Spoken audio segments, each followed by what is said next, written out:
Olá a todos novamente. Vamos continuar a nossa aula de conversores AD dentro do microcontrolador AVR. Bom, pessoal, esse microcontrolador ele não tem nada de especial quando a gente fala de conversores AD e compara com outros microcontroladores, tá? Esses periféricos eles são geralmente aí muito parecidos.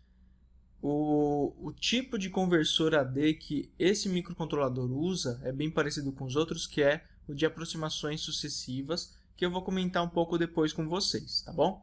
Essa primeira parte do documento que eu deixei disponível para vocês é basicamente o que eu comentei na aula anterior, com relação ao cálculo da resolução, como que funciona um conversor AD internamente e tudo mais, tá certo? Então, a partir de agora, a gente vai falar um pouquinho mais sobre o periférico em si. Então, eu trouxe aqui para vocês esse diagrama de blocos aqui, que apresenta o conversor AD interno do AVR, certo?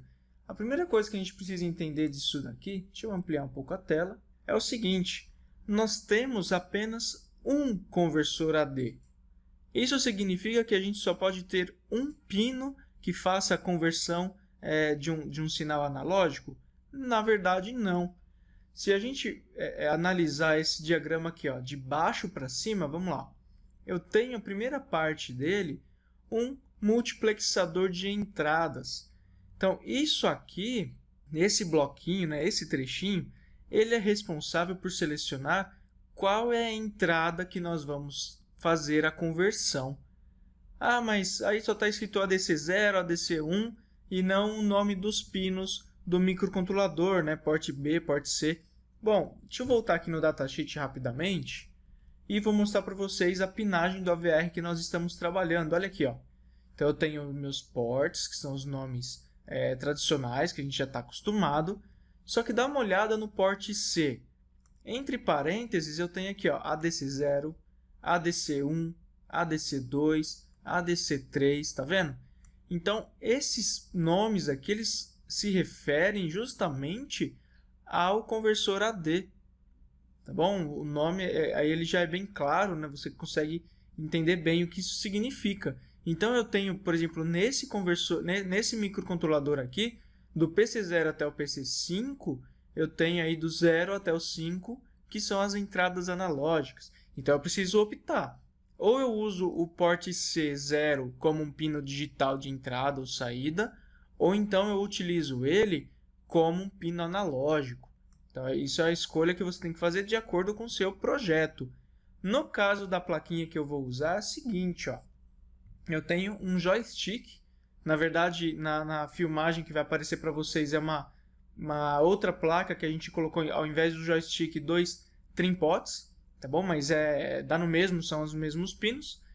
E o joystick, eu tenho os dois eixos, eles estão ligados no pino PC0 e no pino PC1, dá uma olhada, que são os equivalentes do Arduino ao pino A0 e ao pino A1. Então, se você for mexer com o Arduino, são esses pinos aqui, né, esses nomes que aparecem lá na interface dele.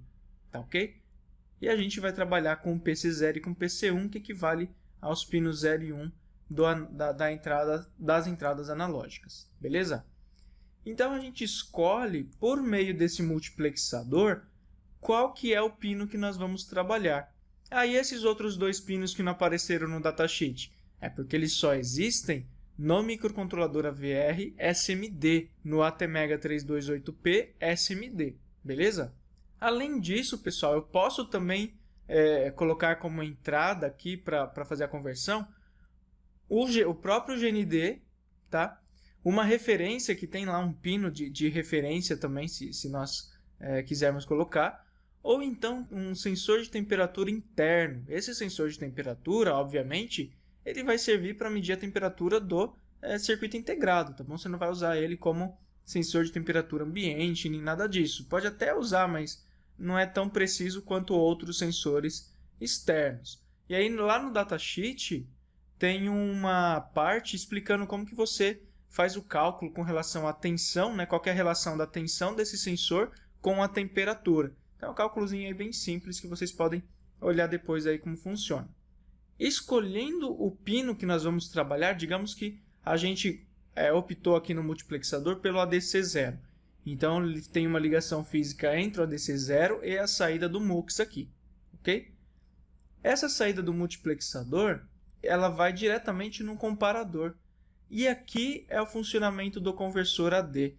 Esse é o funcionamento de um conversor por aproximações sucessivas. Não vou entrar em detalhes, isso daqui a gente precisaria de um vídeo bem mais longo, mas, resumindo, a gente tem um comparador.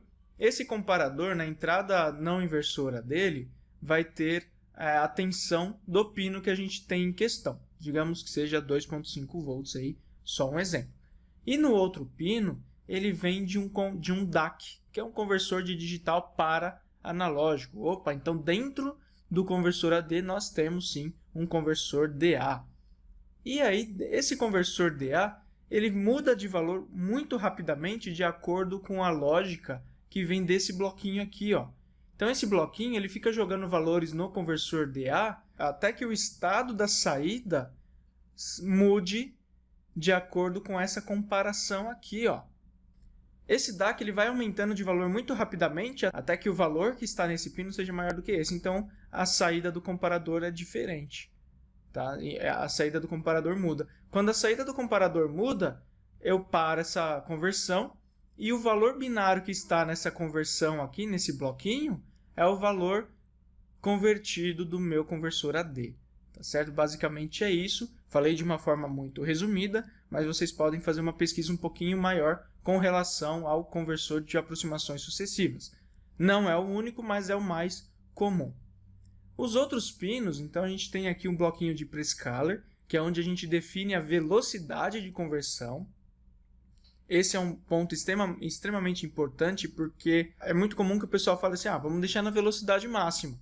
Só que quando você deixa a conversão numa velocidade muito alta, maior do que o recomendado aí pelo fabricante, dependendo da multiplexação que você faz das entradas, você pode ter leituras incorretas. E eu vou mostrar daqui a pouco como que é uma entrada, o hardware da entrada, e vocês vão entender o melhor porquê disso. Então a gente costuma deixar uma velocidade média. Aqui no exemplo, por exemplo, eu vou deixar a menor velocidade possível, né, o maior prescaler, só para a gente fazer alguns testes.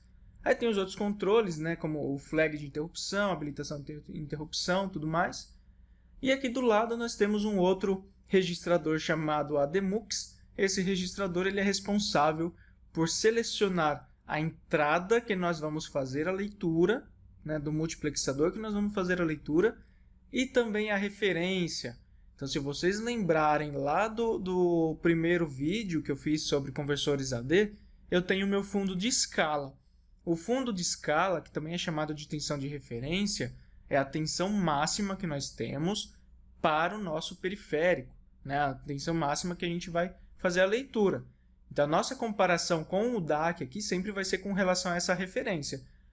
Essa referência ela pode ser uma referência externa, que vem desse pino AREF aqui, que você escolhe a tensão que você quiser. Pode ser uma referência interna pronta de 1.1 volt, você também pode selecionar ela diretamente, ou pode ser a alimentação do periférico conversor AD, que geralmente são 5 volts ali, que é igual à alimentação do microcontrolador, que é o que nós vamos trabalhar aqui. Nós vamos usar a referência de 5 volts, que é a alimentação do AVR, tá certo? Então não tem muito segredo, galera. É basicamente isso daqui que nós precisamos configurar. O ADMUX, que é a referência e o pino de conversão. O ADCSRA, que define a velocidade de conversão e as interrupções. Então eu tenho aqui o enable e o flag. Você pode ou não usar a interrupção, eu vou mostrar das duas formas.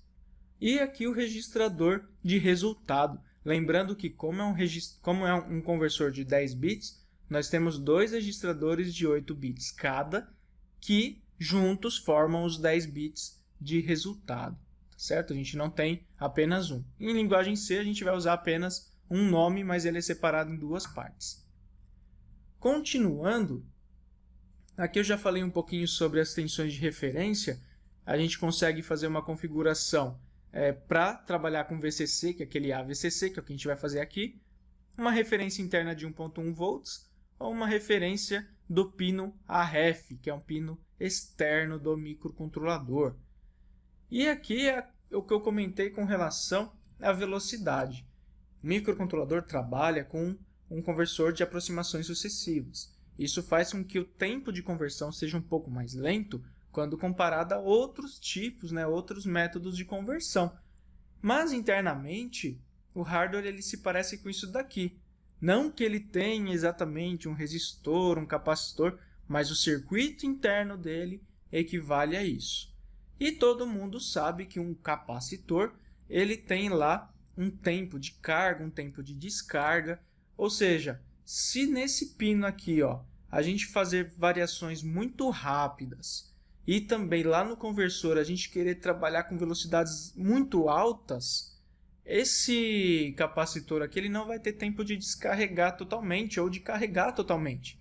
Isso vai implicar numa leitura errada do conversor. A gente tem que tomar bastante cuidado com isso. Por isso que a gente não costuma trabalhar com velocidades extremamente altas.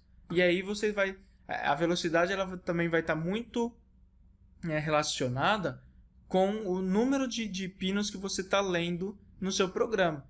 Se você está lendo um pino só, tá vendo? Essa chave aqui é o seu multiplexador.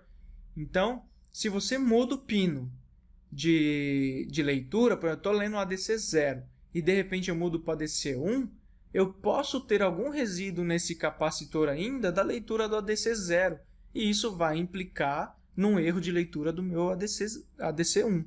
Beleza? Então isso é uma coisa que você precisa tomar bastante cuidado, mas trabalhando com uma velocidade média aí que a gente vai ver aqui, não vai ter tanto problema, tá certo? A não ser que sua aplicação exija algo muito mais rápido, mas é bem raro. Aqui embaixo tem a descrição dos registradores. O primeiro é o ADMUX, que é o que a gente seleciona qual é a entrada. Então eu tenho 4 bits de seleção para a entrada de leitura, que estão aqui embaixo, minha tabelinha, que vai desde o 000, que é o pino 0, até o 111, que é o próprio GND. Se eu quiser ler, por exemplo, o sensor de temperatura interno do AVR, eu coloco esse valor aqui no ADMUX, que é 1000, tá bom? Que é o ADC8, que equivale ao sensor de temperatura. E os outros pinos, os outros bits, que é o RFS1 e o RFS0, determina qual que é a referência que nós vamos utilizar. Nesse nosso caso, vai ser esse aqui, que é o AVCC, com um capacitor ligado no pino AREF, para o pino AREF não ficar em alta impedância. Tudo bem? Se eu quisesse, por exemplo, a referência interna, eu jogaria esses 2 bits dentro do registrador ADMUX, nesses 2 bits aqui. E o próximo registrador é o ADC-SRA, que é o registrador de controle.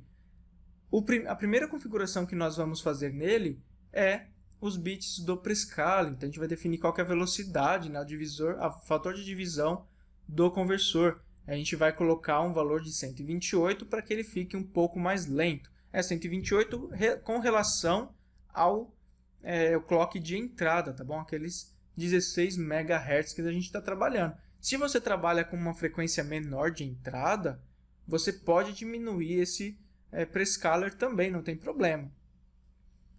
Outros bits importantes aqui. A habilitação de interrupção, que é o ADIE. O flag da interrupção. Então, eu tenho esse bit ADATE aqui, que ele é utilizado para o modo de disparos automáticos. Então, a gente não vai utilizar ele aí por enquanto. Tá? Isso aqui é para fazer conversões automáticas, sem que a gente faça uma solicitação ali por código, na hora que a gente precisa. O bit AD-Enable, que é responsável por habilitar, ligar o periférico conversor AD. E o pino ADSC, que é o pino responsável por iniciar a conversão, Start Conversion. Esse bit aqui, a gente vai colocar em nível lógico 1 para iniciar a conversão. E a gente sabe que a conversão foi finalizada quando ele vai automaticamente para nível 0. É assim que ele funciona. E a gente pode ficar monitorando ele caso não trabalhe com interrupções. E eu vou mostrar aí as duas formas. Eu também tenho aqui o registrador de resultado da conversão. Então eu tenho 2, o ADCL e o ADCH. Mas em linguagem C eu vou ler apenas o ADC. Lá naquelas bibliotecas, a gente já tem a biblioteca principal, o AVRIO.H, que ele já inclui esse nome ADC para que a gente possa minimizar aí o tamanho do código, E a formatação dele é a seguinte, eu acabei pulando, mas lá na ADMUX no registrador ADMUX, tem esse bit ADLAR, que é a formatação do resultado. Então a gente pode formatar ele de duas formas. O mais comum é ele em 0, onde o meu ADCL, o registrador menos significativo, né, a parte baixa, ele fica do ADC0 até o ADC7, e o registrador de nível alto, né, o ADCH, ele fica de ADC9, ele só tem 2 bits, que é o ADC8 e o ADC9. Então isso facilita um pouquinho na hora de fazer alguns cálculos.